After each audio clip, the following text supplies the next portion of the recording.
Mon papa m'avait conseillé ce livre il y a longtemps et j'ai jamais eu l'occasion de le lire. Et là, j'ai vu que l'auteur commençait par la lettre T, du coup, je me suis dit que c'était le moment. J'ai été voir à la bibliothèque et c'était pas la première fois que je rentrais dans une bibliothèque, j'y vais souvent avec mon papa. Et j'ai cherché le livre pendant longtemps. Et avant de me dire que ça allait être ce livre, j'ai regardé la première page de couverture qui était vraiment attirante avec plusieurs couleurs.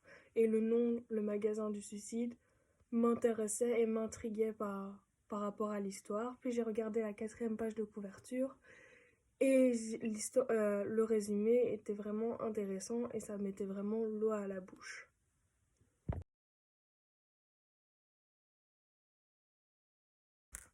L'auteur du livre est Jean Telet. Le livre est Le magasin du suicide. Il est sorti en 2007 par la maison d'édition France Loisirs.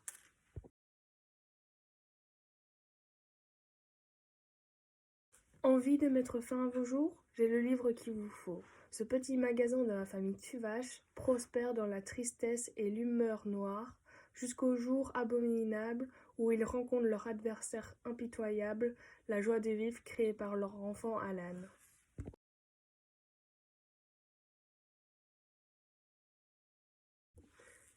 Dès le début, le titre nous met déjà dans l'ambiance.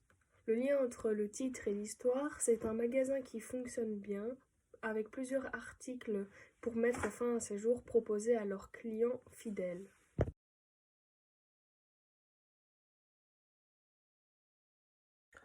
Le genre de cette histoire est de style sombre avec de l'humour noir car ce n'est pas facile de rire sur la mort et c'est un sujet tabou.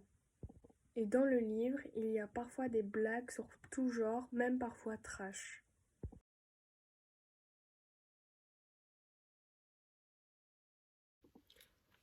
Durant l'histoire, les deux parents et les deux adolescents sont dans la négativité avec aucun sens à leur vie, alors que Alan est toujours positif et avec du sens dans sa vie.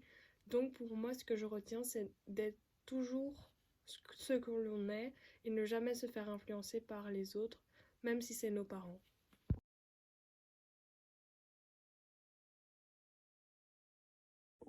La citation que j'ai choisie pour ce livre est Toutes bonnes choses ont une fin. Car au début, la bonne chose pour eux, c'était de s'occuper des suicides des gens. Maintenant, c'est de s'occuper qu'ils meurent de vieillesse, en leur parlant, en s'occupant d'eux et même en vendant des crêpes. Tout ça accompagné de bonheur.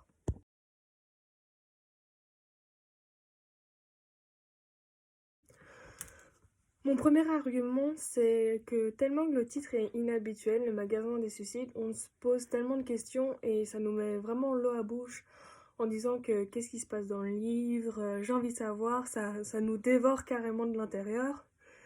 Et en lisant la quatrième page de couverture, on se dit ah ouais, vraiment ça va relancer le livre et quand, enfin, forcément, moi je l'ai lu et ça m'a vraiment intéressé, j'ai vraiment adoré.